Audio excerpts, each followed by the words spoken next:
so, now what? Oh, and so you sort of went in a direction that was towards my second question, so I don't know if... Talk about it. So, okay, so I have a lifelong dream of doing a certain creative project, but I'm not doing it. All right, so now just stop there. How does that feel to you? I've got this lifelong dream that I am not moving towards. So we've got a whole bunch of processes that you need to do that will just reinforce that it's not getting done.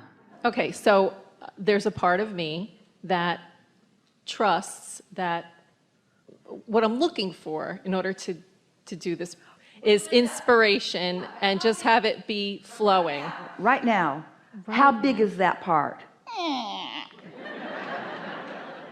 Every now and again, that part shows itself to me. Every now and again, when I'm not thinking about it, when I'm getting satisfied about other things, it sneaks up on me, and for just a moment, I believe it for a moment, but when I really think about it, I trample it with reasonable thoughts that are flawed premises. It's true, isn't it? So keep talking. Okay, so let's sort this out. So what I have been looking at... Do her words sound familiar? In other words, lifelong dream. We have some questions for all of you, and we're not mocking you. Well, we are a little bit. So a lifelong dream, does that sound like an important thing or an unimportant thing? A lifelong dream, does that sound harder or easier? A lifelong dream. So let's use all the words. I've got this lifelong dream. Now we'll say the words that you really mean, that if it doesn't happen, I will just curl up and die.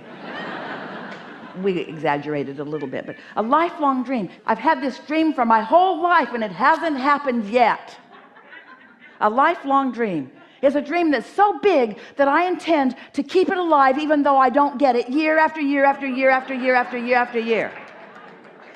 So that's my right. But what we want you... So what I'm saying is... But what we want you to get from all the antics that we're offering up here, what we want you to get is, I'm a creator that is flowing toward a never-ending stream of new ideas of what I want. There is no such thing as a lifelong dream. What there is a continuing stream of new ideas that keep becoming cooperative components of others. As you've lived life, you've put a lot into your vortex, and they're all swirled together, and they are cooperative components one to another. Let's go further. We've made our point. You got this lifelong dream, and... Okay, so sometimes I think about it and I say, well, maybe I should just let go of that because I'm not doing anything about it. So are those thoughts satisfying? No, they're just satisfying and they're accurate, so let go of it. But we're not asking you to let go of the dream. It's a slam dunk. We're asking you to let go of the thought that is thwarting the dream. That's all we're asking you to let go of. We're just asking you to give your lifelong dream a chance by acknowledging that it's there and by stepping back into enough general statements that you do believe. Do you believe that this vortex is real? Yes. Do you believe that there is a vibrational reality to this dream? Do you believe, even from what you've heard today, that your inner being is all over it?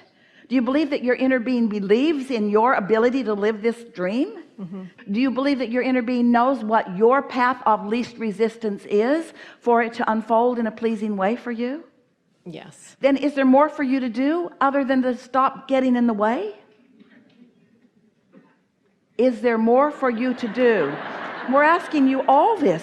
Is there really more for you to do other than get out of the way? If you believe you've asked for it, and if you believe it's answered, then is there anything for you to do other than to stop thwarting it by trying too hard and by trying to make it a physical reality right now instead of letting it be the seed in the ground that is going to grow a little bit before it begins to sprout underground, and then it's going to stick its little head up and not be worth eating for a while? Are you willing to let these thoughts turn to things, or does it need to be a thing before you believe it? Does it need to already have turned to a thing before you let it ring your bells? Do you have the ability to be satisfied even before it has become this reality? Because if you have the ability to be satisfied even before it becomes reality, then there is nothing that you cannot be or do or have. But if you need it to be a reality before you feel that way about it, you're going to be a mediocre creator like so many humans who just bip along and let themselves have the things that they believe most people can have for whatever reason. Helpful? Yes. Yes. something else stuck in there?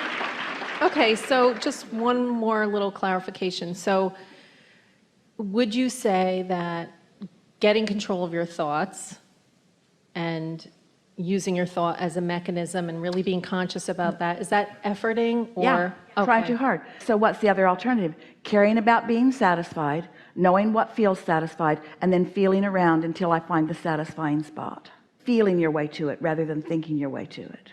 Just feel your way to it. Just ask yourself. Esther's begun doing that in meditation, because we've been talking a lot about meditation puts you in the receiving mode, and Esther knows she wants to quiet her mind, but often almost as soon as she sits down, because she's good at this, she quiets her mind and thoughts start streaming. And so she stops and actually consciously asks herself, is this stream satisfying? And if it is, then she knows she's already achieved the receiving mode, and then she just listens to the satisfying thoughts. Just listens. Have you ever had someone, Esther was talking about with Tracy, the kids will say, tell us a story. She's really good at just making up a story. So satisfying. Just so satisfying. If you ever just listen just for the satisfaction of listening, well, your inner being will tell you a story.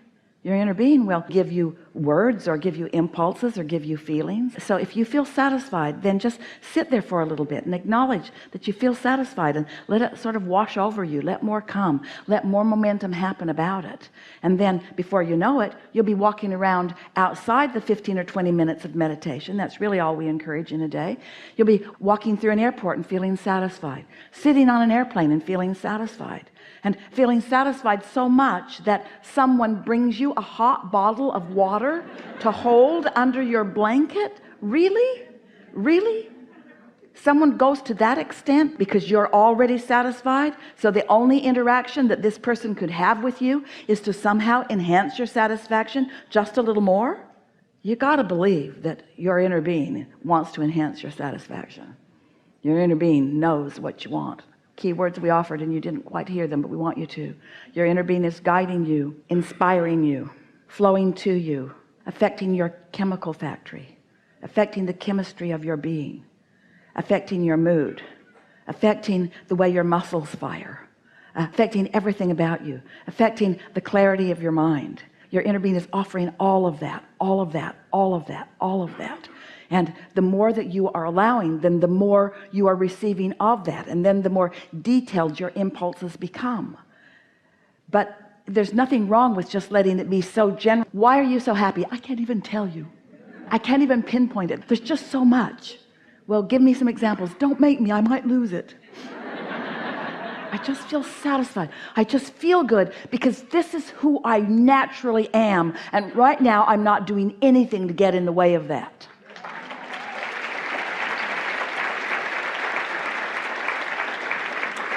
What we're talking about here, it's the fine line that you all have been asking about for all of the years that Esther's been allowing us to flow in this way. I am the creator of my own reality, and so I want to be a deliberate creator. And then we say, yes, let's call this the science of deliberate creation.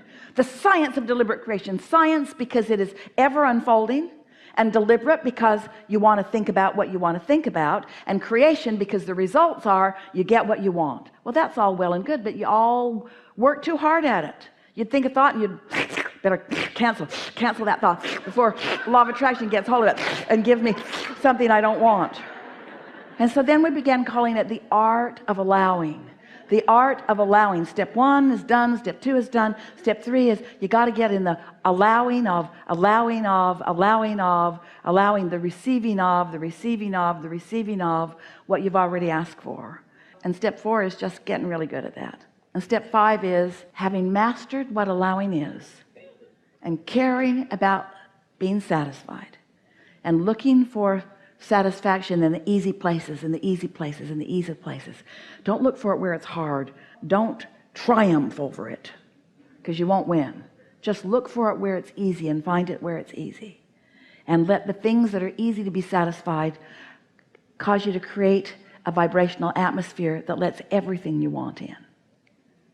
The easy things will help you create the atmosphere. And once you're in alignment, then the things you thought were hard that aren't can flow in.